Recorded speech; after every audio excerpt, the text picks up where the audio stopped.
Good afternoon, everyone. Let's get started. My name is Deborah Gonzalez. I'm the Government Affairs Director here at PPIC. Thank you for joining us today. For those of you who are not familiar with PPIC, we are a nonprofit, nonpartisan think tank with offices both in Sacramento and San Francisco. I just want to give a little shout out to the Sacramento office. It's our 10th year anniversary here this month. So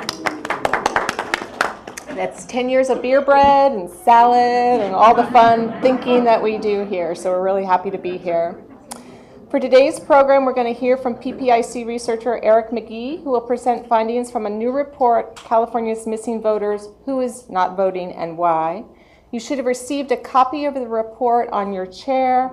And right now, all the report is online, and I think the slides are also online at ppic.org. Maybe not. We'll talk about that later. I'm just winging it here, big folks. So, for a few more things today, later you receive a survey. We love surveys. Please fill those out. We get graded on these, so we appreciate your comments on those.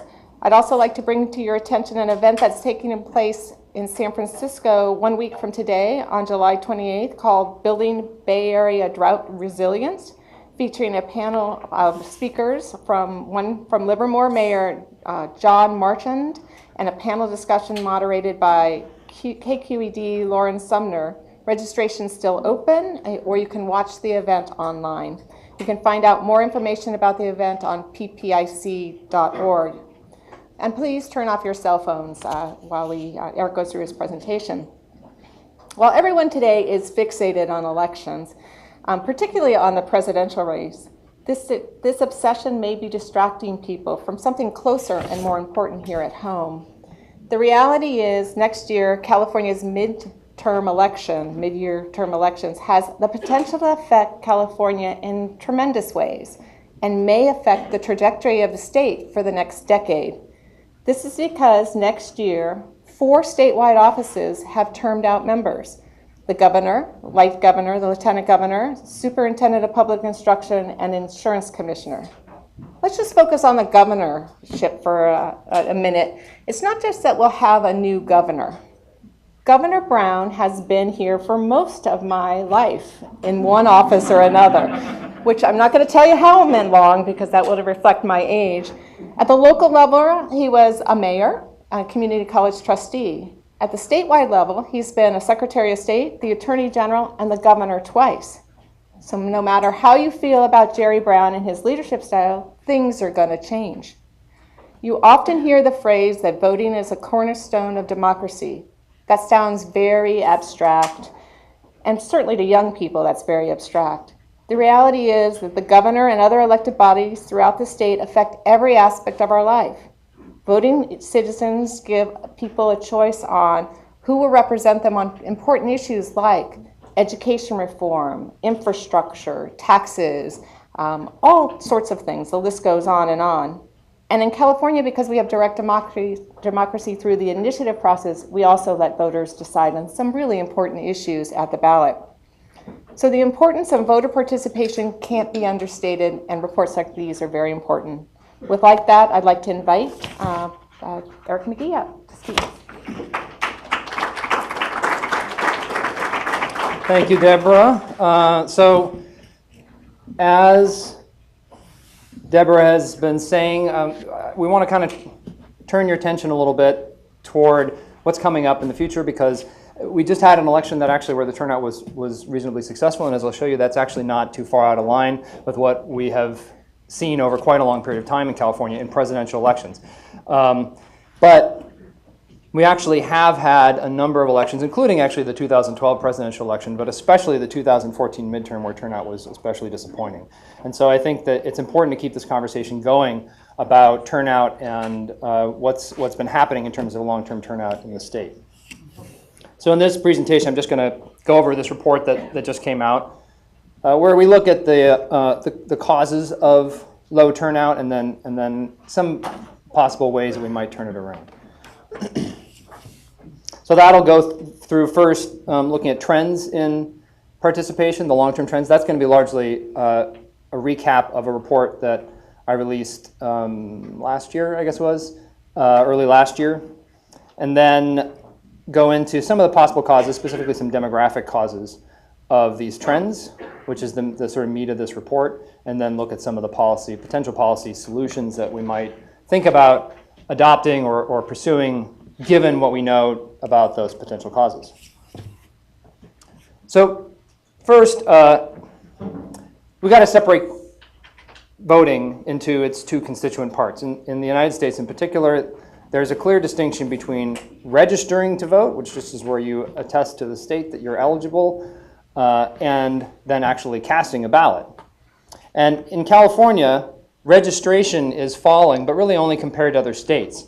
So the state by itself has had a pretty flat registration rate over the last 30 years or so. But other states have seen their registration climb over the same period of time, so we're kind of falling behind. And that's what this graph is showing you. Separately, for presidential and midterm elections, the trends are pretty similar.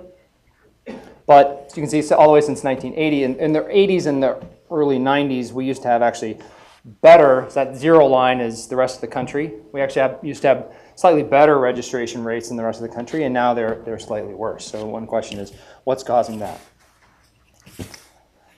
In terms of turnout, so this is now turnout among those who have already registered. We do have a decline in turnout, but it's really only in midterm elections. So the top line there is presidential. You can see that it does bump up and down a little bit, but it's by and large pretty flat. So we don't really have a presidential turnout problem. What we have is a growing midterm turnout problem. You can see it's kind of like a big alligator mouth. We want to sort of close that mouth, right? That's what we're trying to do, or at least make them bring it down a little bit. So what could be causing these trends? Well, anytime you have a trend over time, you could have three possible things that are going on below the surface. One is everybody's becoming less likely to register or to vote. This is like, for instance, maybe if elections in California are becoming boring and nobody wants to turn out and participate because it just doesn't seem worth it. And that's everybody, right? Old, young, rich, poor, mobile, sedentary, etc. Another possibility is that everybody basically turns out to vote and registers at the same rates as people who are similar to them did in the past, but there are more people in that particular group, so the composition of the electorate is changing. And the final is that everybody is making up the same share of the electorate that they used to, but some groups are starting to register and turn out at lower rates over time. So to try and tease these things apart, what we'd really like to do is be able to take California and create a sort of what if California, right? What if California didn't have the demographic change that has occurred over the last 20 years, say? What if California had the same demographic change it's always had, but the differences between groups in terms of how they how their turnouts compare and their registration rates compare were suddenly sort of frozen in time as it was 20 years ago. And we'd like to not only do that, but we'd like to do that specifically for like sort of one group at a time. Just say, what happens if we just sort of changed California so that it had, say, the Latino population of the rest of the country, and then just see what impact that has. And just the Latino population, we want to leave all the other things, including the things that are sort of correlated with being Latino, like being young and more mobile and so forth. We want to keep those fixed, and we just want to change the Latino population to match the rest of the country. What would that do to our registration rate, for instance? And then a similar thing we can do in terms of the gaps between groups over time. We can sort of fix them at different points in time in the past. This is a sort of off-the-shelf statistical analysis, but it requires building a statistical model. I won't go into those details, but the basic point is we're trying to create kind of a what-if California to get at these different explanations. And the end result of this analysis is that the registration decline that I just showed you is largely about number two. It's about a change in the composition of the electorate, in particular the growing Latino and Asian American populations. And the second thing I showed you, the midterm turnout decline, is largely about number three. It's about one group becoming less likely to turn out in midterms over time, and that group is young people. So as a prelude, taking the first thing first, the registration thing.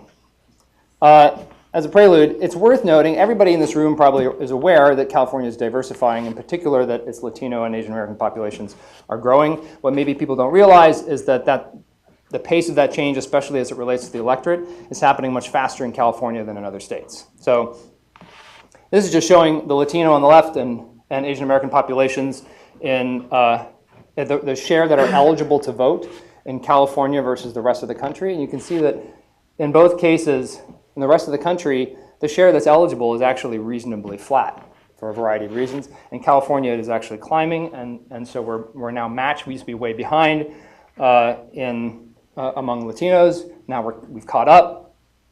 And in the Asian American population, we're actually way ahead.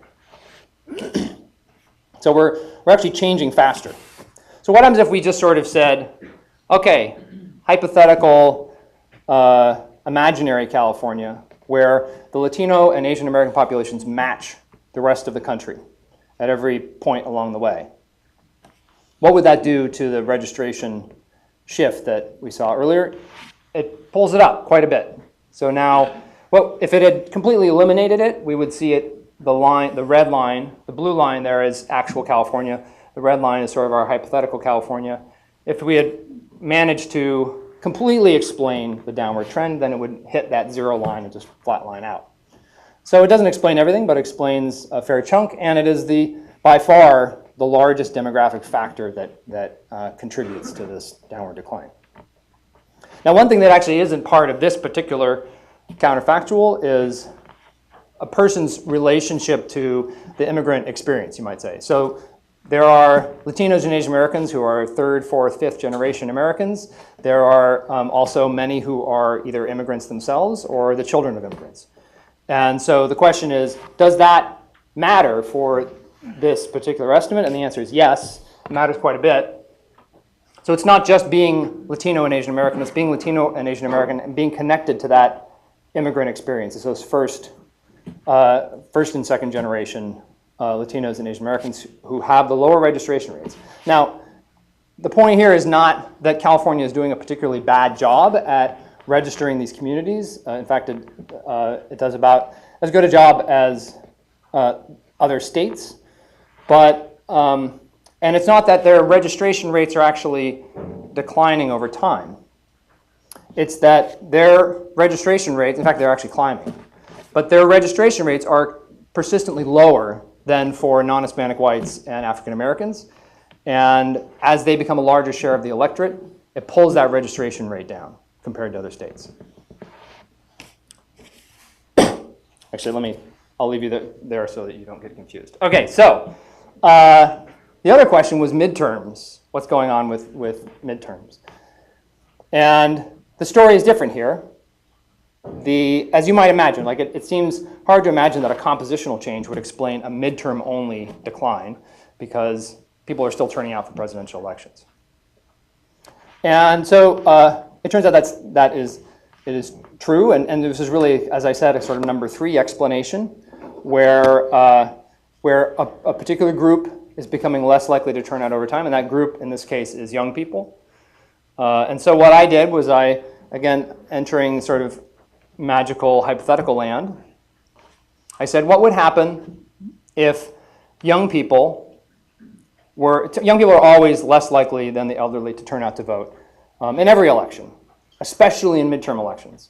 But what happens if we just said that gap is going to be exactly what it was at the start of our range of time in 1994? What would that do to the overall turnout, both in presidential and in midterm years? Just fixing that. But the composition of the electorate can change over time. The orange lines there are the original trend lines, except now I'm representing them as change from 1994. So you can see that in 1994 itself, on the far left, the change is 0. That makes sense. It's a good check on our numbers. And then it drops, as that earlier graph suggested. Presidential is always higher. Turnout is always higher than in the 1994 midterm in every presidential election since. The bluish-gray lines in between are what happened in our hypothetical world. Now, the first thing you notice is that it makes turnout in presidential elections lower. That's because while while young people do turn out at higher rates in presidential elections, the gap, they turn out higher relative to the elderly. They still turn out at lower rates, but they turn out at rates that are closer to the elderly in presidential elections. So if we try to make a presidential election look like a midterm, as we're doing here, it's going to bring turnout overall down because typically young people have disproportionately low turnout in midterms in general. But that disproportionately low turnout has been growing over time, and you can see that by how much it pulls up that bottom line. So that now, again, we got our alligator mouth, we're trying to close that mouth, and this one change, just making young people turn out relative to the elderly at the same rate they did in 1994, closes that mouth pretty substantially. Not 100%, but it's, again, by far, I looked at a whole bunch of different possibilities, and it is by far the biggest factor. Also worth noting, this is not, there's really no significant role here for Latinos and Asian Americans. Unlike with registration, once those groups are registered, they vote at the same rate as they always did. It's young people per se. It's not about the changing ethnicity of the California population. So what does this suggest about what we might want to do? Well, first, I think we kind of need to think a little bit, in terms of the registration problem, it is a registration problem, but I think we need to kind of think beyond that.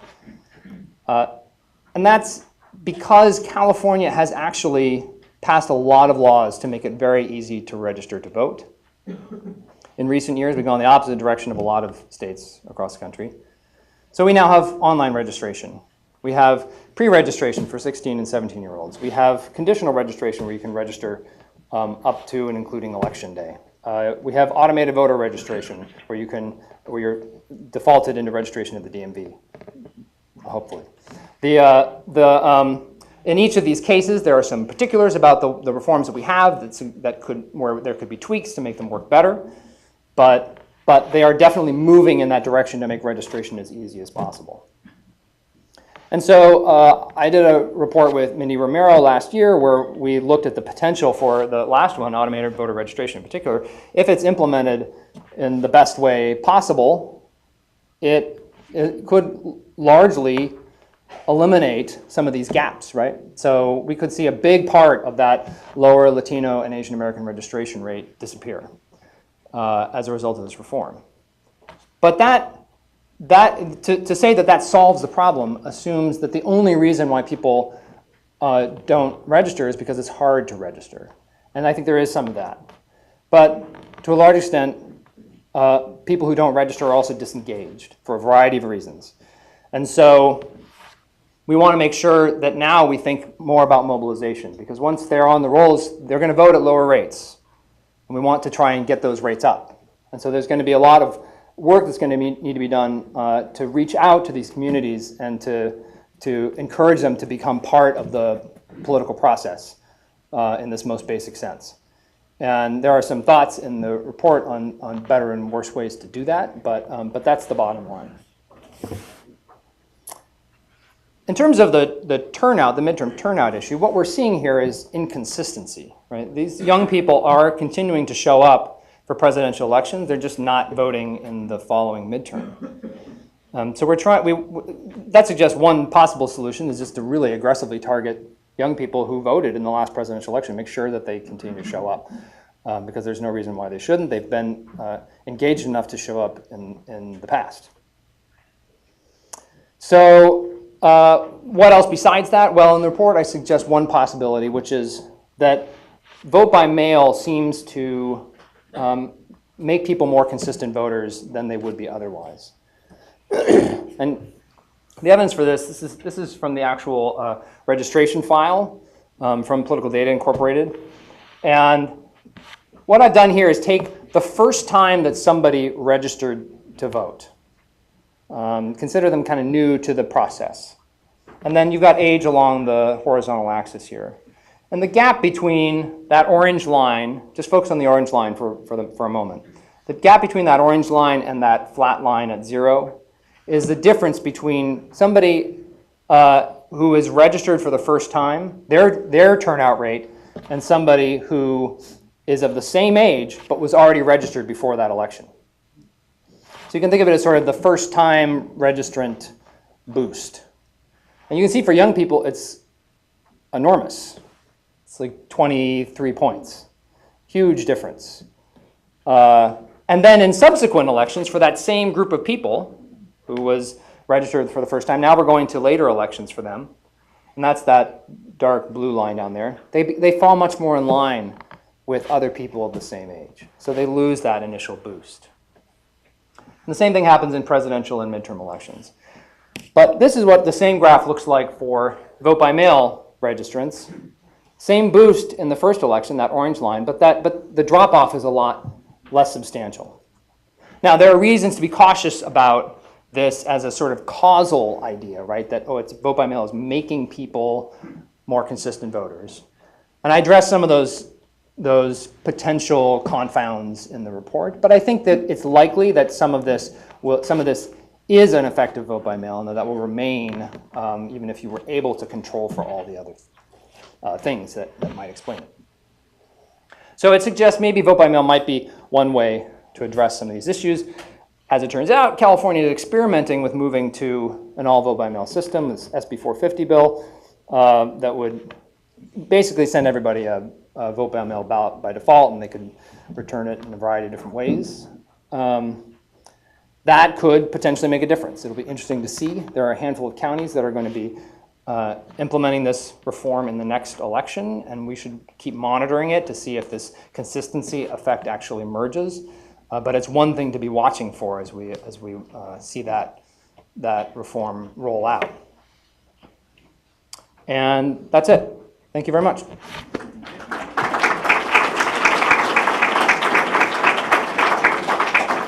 So, quick thought: if you have a question, wait until the microphone comes around to you before you ask it. Thank you.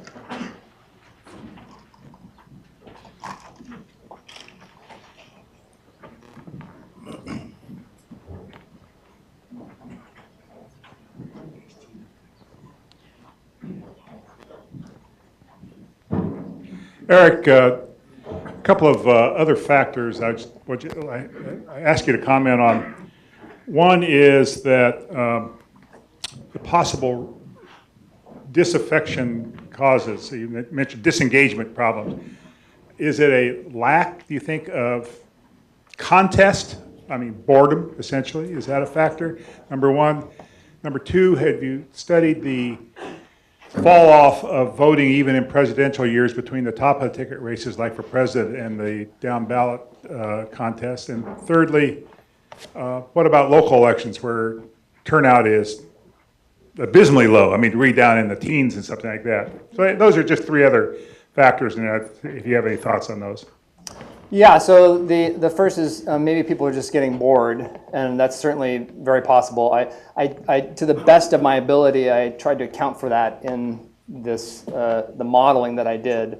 It doesn't mean that it was perfect, and it might still be part of the story, but it doesn't. It seems that what we're seeing here is independent of that, right? If there is some kind of general disaffection, just because elections in California are not as competitive as they used to be, right? So, and that's certainly likely to be, I think, part of the story, but it's not going to explain away what the stuff that I've shown here. The second thing is the ballot roll off or drop off.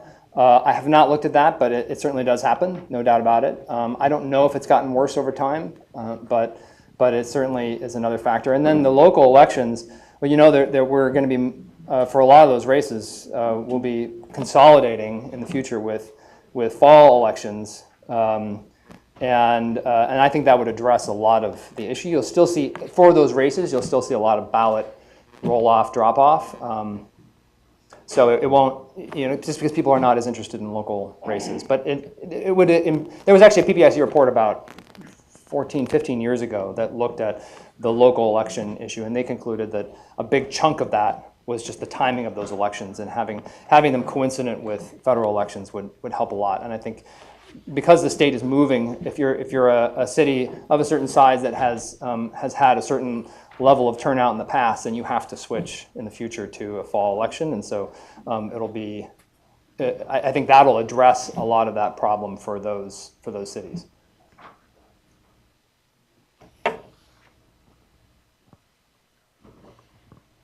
Hello. I was wondering what your thoughts are on automatic student voter registration when they are enrolled and its possible effectiveness. That's an idea that's definitely been floated. I think it's a great idea. I mean, I'm a supporter of the idea of automated registration in general. I think registration is a process that is supposed to, it's not supposed to be a hurdle. It's supposed to be a way of validating that you are eligible to participate. And so if we can make that as streamlined as possible, that's great. I think for students in particular, having it be on campus where they are is a great idea.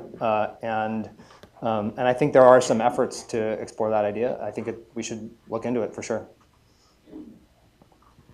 Hi, thank you for this report. I have a question about the automatic or the vote by mail initiative. And so my understanding is here you use voters who have opted into the system. I'm curious about states where, or regions where it's automatic. So in Oregon, everyone receives one. I don't know if you have any data or if you had the chance to look at that data, but have you seen similar trends in that?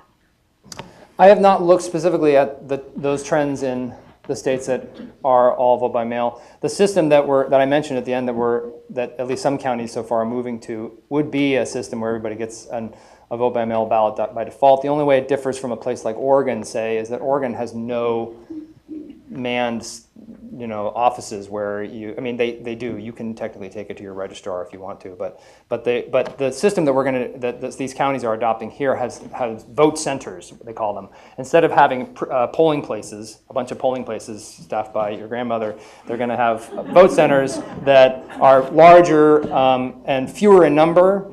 But you can go to any one in the county that you want to. You're not bound to go to the one that's closest to your house. And you can go there and turn in your ballot, your vote by mail ballot if you want. There also will be drop boxes, and you can drop off a ballot at a drop box.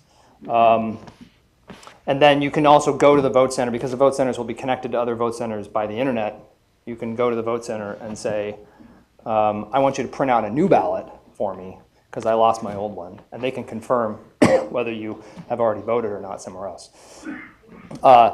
So that's the only difference between that and what they have in, say, Oregon, is that Oregon just has the drop boxes. But that's the system that some of these counties are going to be moving to, and we'll see what kind of effect it has. There is some research on, as you might imagine, on what Oregon has done, and Washington too has moved to a pretty much similar system. And it definitely saves a lot of money, and it does probably provide some boost in turnout. But I haven't looked specifically at this question of consistency over time in the context of those other states. I mean, that would be an interesting question for sure. Yeah. Jeff, I understand the Secretary of State is using new alternative technology, and in Sacramento County, there's going to be from 15 or more days using public libraries and other things for the next major voter. Is that coming in other counties of California? So that is this reform that I'm talking about. So Sacramento is one of the counties that adopted the reform, and they're going to have, the vote centers are also, that's the other piece of it, the vote centers are open like before Election Day for early voting if you want to do that. And so Sacramento County will have some of those for the next election. So they're one of the counties experimenting with this system. But my guess is if Colorado, which was the real innovator in this system, if Colorado is any example, then it will that most people will probably vote by mail, right? They'll just get their ballot and they'll just either mail in or they'll drop it off, either at a drop box or at a vote center, and they won't actually go into the vote center to drop it off in person or to cast a new ballot. How can someone use this information if they're running for office? Any recommendations that you have? Well, my recommendation would be to target the communities that I identify in the report, because that's where you should always target as many people as you can, right? Get as many people to vote as you can. It's not like if we went back to a hypothetical 1994 world that everything would be sunshine and roses, right? But that's where things have been getting worse over time, right? And so that's where the targeting, I think, should begin. if you had limited resources.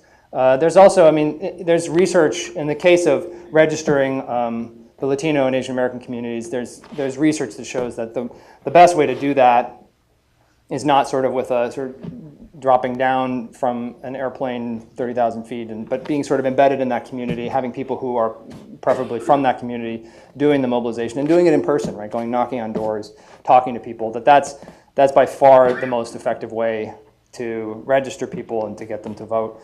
Robocalls, that kind of stuff, it's largely lines of pockets of consultants. I didn't say that. Okay. Hi, Eric. There was discussion going around as far as allowing inmates to vote. Is that still being discussed? And if it is, where is it at? I had not heard about allowing inmates to vote. We have laws currently on the books that limit felons and how much they can vote. They eventually are re-enfranchised, but not right away. Probation and parole and so forth has to be. You have to make it through that. I can never quite. There's a distinction between probation and parole. I need to talk to our PPIC experts on corrections because I can never remember the difference. But one of those you can you can immediately, even if you're on one of those conditions, you can continue to vote. If you're on the other, you have to wait till you're off of it. But at any rate, there is a process for getting re-enfranchised. But currently, if you are a felon in prison, you cannot vote. Again, that's just a state law, right? You could certainly change it if you wanted to. But I wasn't aware of an effort to change it. But maybe there has been one. Yeah. Hello. There's been a lot of talk about young people not voting, and you mentioned it today. I'm just curious if there are, digging more deeply into the who is not voting and why, if there are any studies or any data out there to specifically why young people aren't voting. Is it because they're just sick of the parties or the financing, or they feel that they don't make a difference? Any data out there that you can point to? There's a number of surveys that people have done asking people why they don't vote. In fact, the data that I'm using here is from the current population survey for the most part, and which is coming from the U.S. Census, and they ask that question.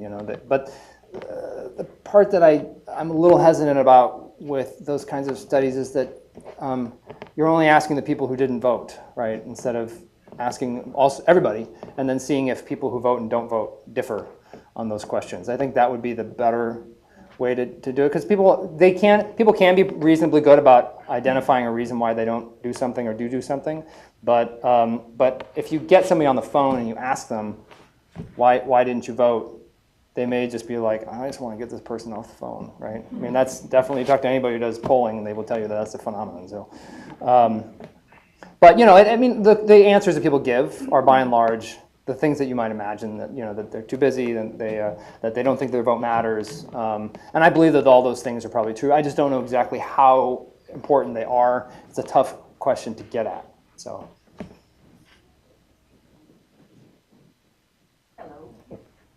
Hello.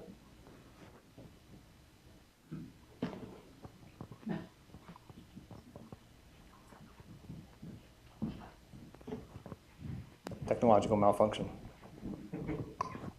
Thank you. I'm Darian. I was wondering, in terms of very similar question, but with the Asian and Latinos, do we have an idea why they are less likely to be registered? Yeah, I mean, that's a good question. Again, there's a number of possibilities, including that they often aren't asked. There are language barriers. And then there's what I might call the Alex Padilla effect. Alex Padilla always talks about how when he was growing up, he, politics wasn't discussed at the dinner table.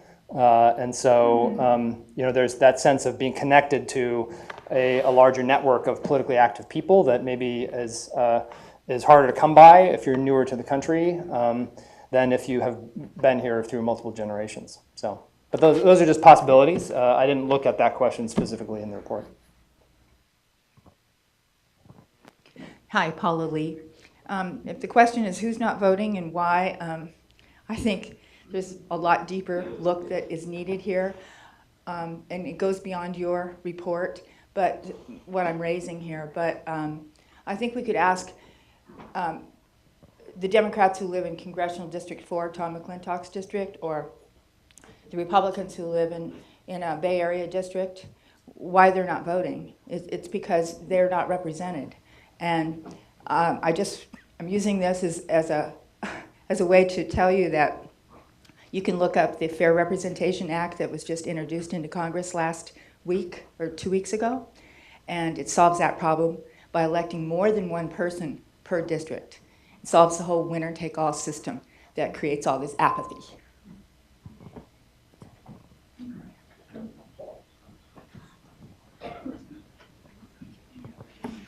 Hi, I was wondering if you have any thoughts on the political ideologies and affiliations of these missing voters, and if you were to mobilize them successfully, do you think it will have sway on election outcomes at the local or state levels? Well, so by and large, I think the people who aren't voting are more likely to be Democrats or Democratic leaning. It's not 100% for sure, but that tends to be the pattern. I think the other question, generally studies that have looked at the political impact of getting everybody to vote finds it's a lot smaller than you might think. And that's partly because despite the fact that our registration rate is falling compared to other states and so on and so forth, most people who are eligible to vote are registered. It's like 3/4, right? So you're dealing, first of all, with 1/4 of the population, and then they have to be enough different politically that once they're all registered, it's you're sort of dumping them into this larger sea of people, and so their effect gets diluted. So I think the impact just in terms of percentages may be there. It would depend on the race, I suppose. Again, that's the other thing is that not all Democrats don't all vote Democratic, and Republicans don't all vote Republican. There is still some cross-party voting. So even in this day and age. But that all said, elections in our system in particular are decided sometimes by a knife's edge. So it's always possible that it can make a difference in a given race. Right? Hi, Eric. Kim Alexander. Thanks for the research. I was just wondering if the findings that Latino and Asian turnout is lower are true statewide, or are there some counties that stand out where you actually see variances in those trends that we see overall statewide? Or there's some counties that maybe are doing a better job than others reaching out to those voters? That is an excellent question, and unfortunately, so the finding is that they register at lower rates, and if it was turnout, ironically, that might be turnout among registered. That might be easy to answer your question because I could take the registration file and I would have, the power of millions at my fingertips, right, to look at all kinds of nuance. Unfortunately, when you're talking about registration, and specifically when I'm talking about California's problem is that registration compared to other states is at issue. The data that are used for that, the current population survey, do not have county level detail.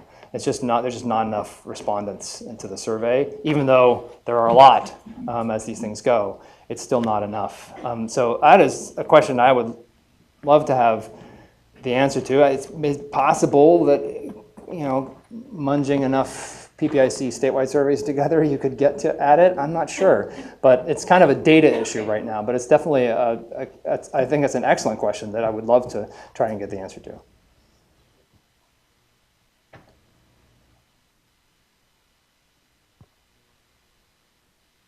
I guess that's it. Thank you all for coming. Appreciate it.